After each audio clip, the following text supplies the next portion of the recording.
Olá, seja bem-vindo mais uma vez aqui ao canal Em Família. Estamos aqui reunidos para o estudo da Palavra de Deus e do guia da lição da Escola Sabatina. Como você já sabe, toda sexta-feira nós fazemos a recapitulação da lição e essa semana nós estudamos Adoração para toda a Vida.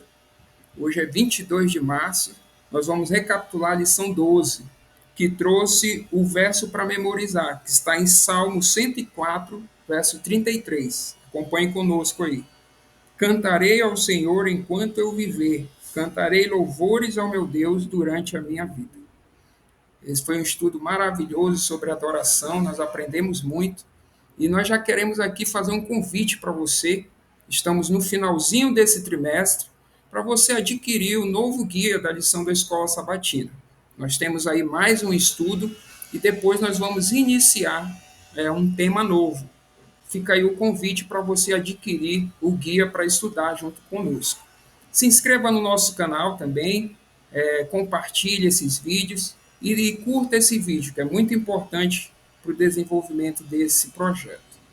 Nós vamos agora fazer uma oração para entrarmos no estudo da lição. Vamos orar. Querido Deus, nosso Pai, te agradecemos, Senhor, pela semana de estudo que tivemos, pelas lições que aprendemos. Agora nós vamos recapitular. Pedimos a tua presença, a presença do Espírito Santo, nos ajudando, nos guiando e nos mostrando o caminho a seguir, meu Deus. Fica com cada um de nós aqui. Nós te pedimos essas bênçãos em nome de Jesus. Amém. No estudo desse sábado, nós demos a introdução do assunto da lição falando sobre adoração, que foi o tema geral dessa semana.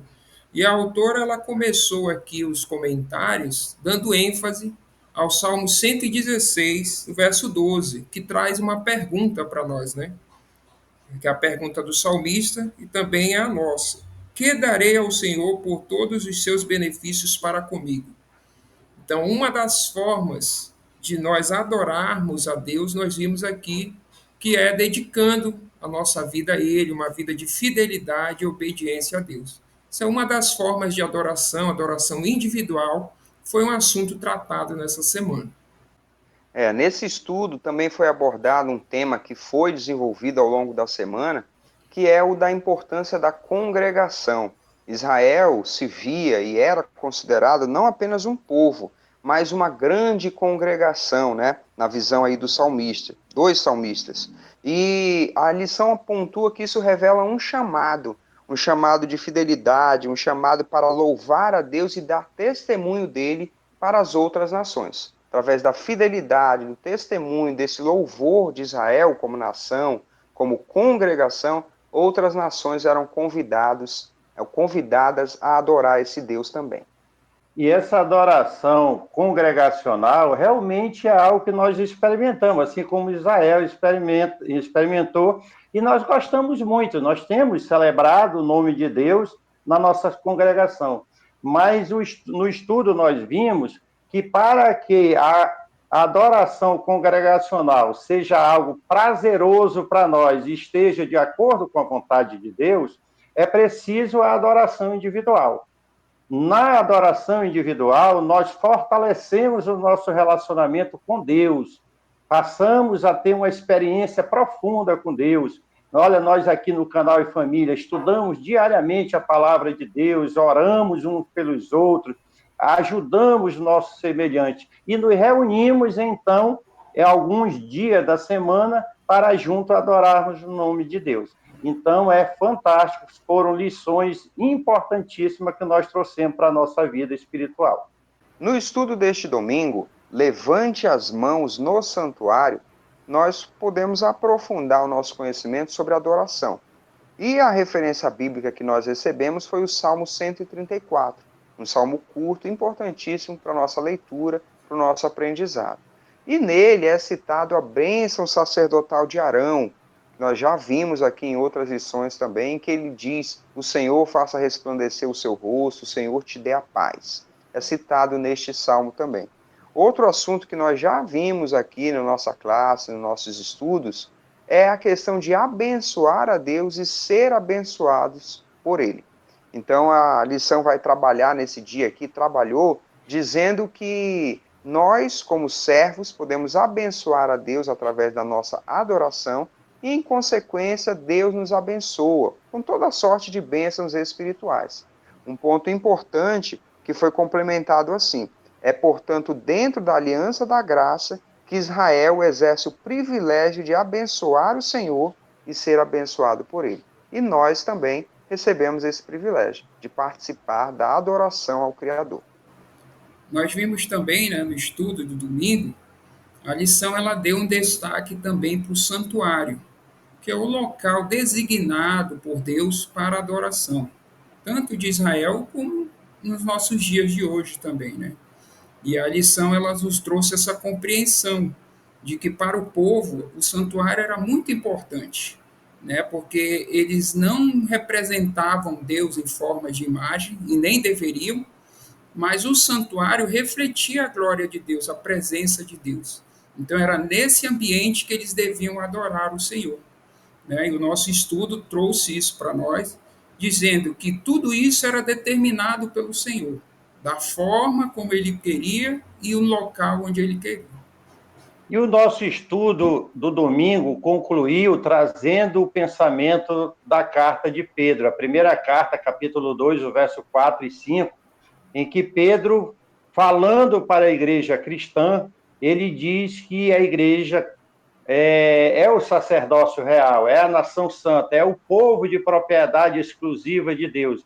Então, agora não é mais o sacerdócio levítico, Arão e a sua família, mas agora são os cristãos adorando a Deus. Que privilégio você e eu temos de sermos adoradores do nosso Deus, servindo a Ele no seu templo e sendo o templo do Senhor. Que Deus abençoe a você e a mim e a todos nós. No estudo dessa segunda-feira, nós tivemos a oportunidade de estudar sobre o Cântico Novo. E nós vimos umas referências que foram nos dadas que o salmista ele convoca o povo de Israel a cantar um cântico novo. E nós tivemos a compreensão do que seria um cântico novo. E aqui no caso do povo de Israel, nessa oportunidade, os motivos e as razões que eles tinham eram do livramento das mãos dos inimigos. Mais uma vez, Deus tinha libertado ele da mão dos seus inimigos. E a lição também desenvolveu que esse pode ser o nosso motivo também de alguns aqui, né? Com certeza você já deve ter tido um livramento de Deus, uma bênção alcançada. Então, tudo isso é motivo de gratidão de você cantar um cântico novo ao Senhor. Isso mesmo. E nesse ponto, o nosso estudo dessa segunda-feira nos convocou a termos esse mesmo sentimento de gratidão e também entoarmos o nosso cântico novo ao Senhor. A lição usou expressões como a alegria reavivada, a promessa renovada, nos dando a ênfase na nossa renovação da nossa aliança com Deus. Certamente nós encontramos na nossa vida, no nosso dia a dia, muitos motivos para sermos gratos a Deus e entoarmos um cântico novo. Um ponto importante que ela destacou foram os temas que normalmente aparecem nos salmos que falam sobre o cântico novo. A confiança em Deus, o louvor por suas obras e a libertação da aflição, entre outros temas. E nós tivemos a oportunidade também de ver, lembrando que nessa semana nós estamos estudando adoração para toda a vida. E nessa segunda-feira fala do Cântico Novo. Nós pudemos compreender, foi um assunto bem estudado, que na experiência do ser humano com Deus, sempre vai existir um cântico novo. Foi assim com Israel, quando ele foi escolhido, foi um privilégio que ele recebeu de Deus para ser a nação porta-voz de Deus ao mundo, com a mensagem de esperança, e esse privilégio tinha também os seus deveres. E a lição nos trouxe a compreensão de que a Bíblia encoraja todos os cristãos a viver uma experiência com um cântico novo a Deus, a partir da gratidão, do reconhecimento pelo que o Redentor Jesus Cristo fez por cada um de nós. Então, a partir da nossa salvação em Cristo Jesus, nós fomos exortados a cantar um cântico novo de adoração ao nosso Deus. Isso mesmo. E já no finalzinho desse estudo, a autora trabalhou conosco duas formas de encarar esse cântico novo, dois motivos, duas expressões para esse cântico novo. A primeira é a partir de uma experiência pessoal, a nossa experiência de gratidão, uma experiência vívida, como a autora diz, vai nos levar a entoar esse cântico. E a segunda é como uma forma de uma antecipação. Ela diz aqui, uma esperança renovada, uma antecipação da experiência que nós vamos viver no futuro. A nossa bendita esperança de vivermos um dia com Deus, numa terra renovada, viver nova vida face a face com o nosso Senhor. No nosso estudo desta terça-feira, nós respondemos à pergunta que é o título da lição de hoje, né? Quem habitará no teu tabernáculo? E aqui no nosso primeiro comentário, a autora já desenvolveu esse assunto de acordo com as referências bíblicas, né? E nós chegamos a essa resposta: aquele cujas ações e caráter são reflexo de Deus. Então nós vimos aqui que aquele que busca, né, fazer a vontade de Deus pode habitar na presença de Deus, né?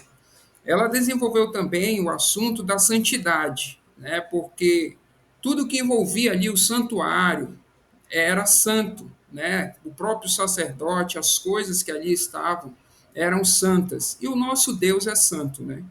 E ela desenvolveu esse assunto dizendo que os adoradores, para estarem na presença de Deus, também precisam de ser santos, dessa santidade, né? E aqui a lição ela desenvolveu mais, dizendo que todos os aspectos da nossa vida têm que ser santos, deve ter essa santidade, essa nossa preocupação.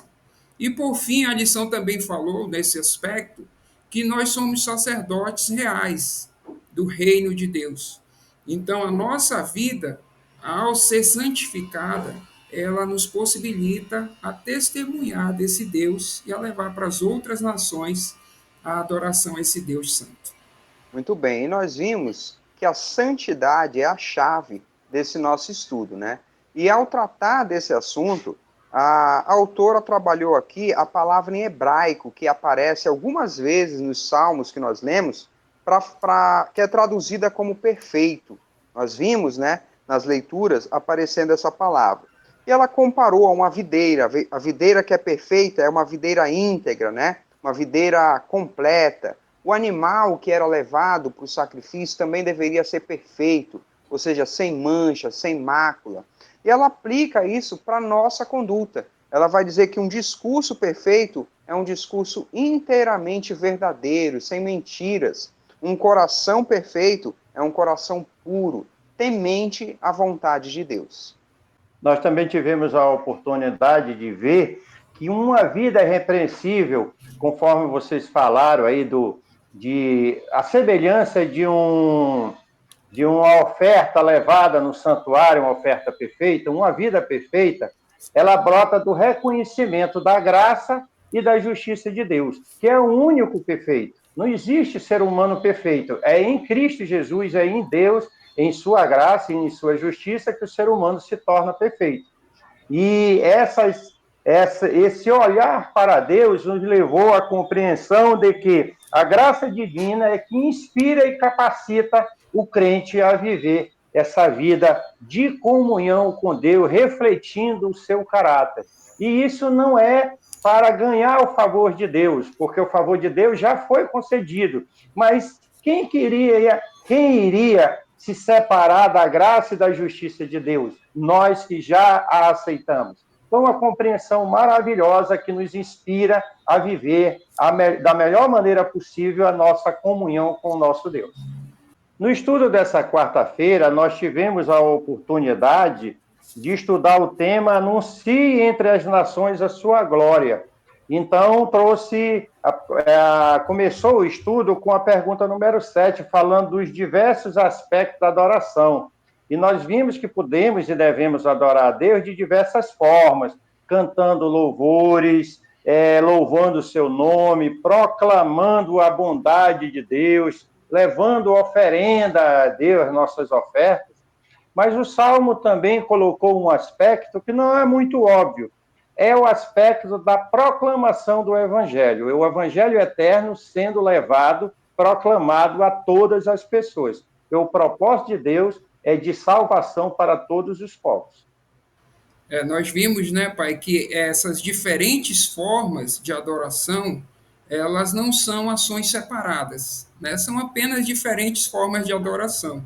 E a autora desenvolveu aqui, falando sobre o Evangelho, a proclamação do Evangelho, que os mesmos motivos que nos levam a adorar a Deus é o conteúdo dessa mensagem que nós levamos e devemos levar às outras pessoas, aos outros povos, né? Se trata da mesma mensagem.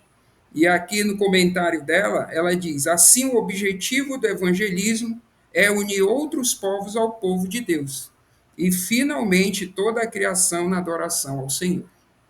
Muito legal. Esse estudo foi muito importante para o nosso conhecimento, para o nosso crescimento espiritual. Nós entendemos também que a nossa adoração é fruto de um reconhecimento de quem Deus é. E quem Deus é? Ele é o Criador, o Rei e o Juiz. Foi isso que nós vimos no nosso estudo. E nós vimos várias expressões que aparecem nos Salmos, várias referências aqui, especificando isso, a criação de Deus, o seu reinado, como ele sustenta toda a criação, e falando também sobre o seu juízo, que é uma notícia de esperança, né, de renovação para toda a humanidade. E também tivemos a oportunidade de ver essa questão mais, aprofundar mais essa questão do juízo nos Salmos, que é uma mensagem de restauração da ordem divina e da paz. A autora colocou que está presente a paz, a justiça e o bem-estar, estão envolvidos nessa descrição de juízo que os Salmos trazem. Ela também fala que o juiz é feito por alguém justo, é um Deus justo e que tem interesse na salvação dos seres humanos. Então, é uma mensagem de esperança para todos nós. Ela terminou dizendo: a adoração envolve alegria, confiança e santo temor e temor dos servos de Deus.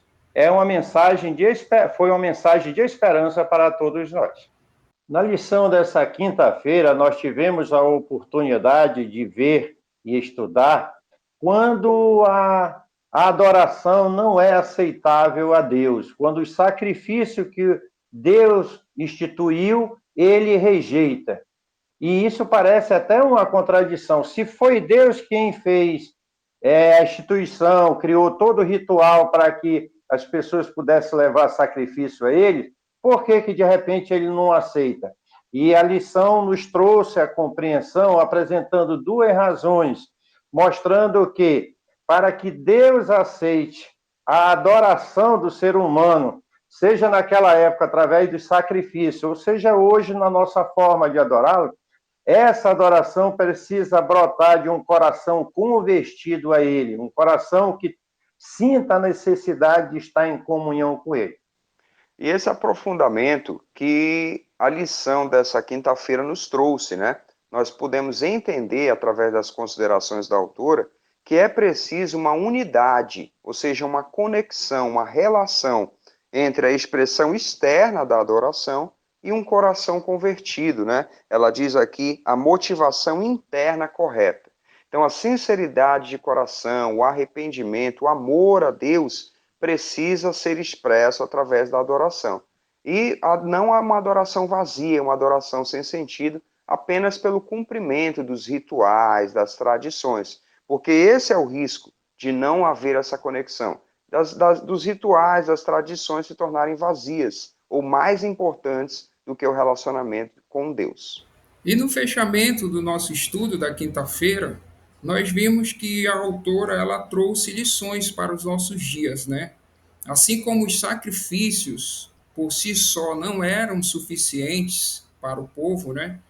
Trazendo para os nossos dias, a adoração por ela mesma não é, né? Se ela for vazia, ela não tem valor nenhum, né? Então ela tem que ser acompanhada de um coração realmente arrependido, um coração sincero, né? A lição ainda citou para a gente aqui no Novo Testamento que Jesus também identificou esse mesmo problema na sua época, né? O texto aqui de Mateus 15, verso 8, texto conhecido, que diz assim: Este povo me honra com os lábios, mas o seu coração está longe de mim. Então, essa foi uma grande lição que nós aprendemos, de que o nosso relacionamento com Deus, um relacionamento sincero, verdadeiro, é que vai brotar frutos de adoração.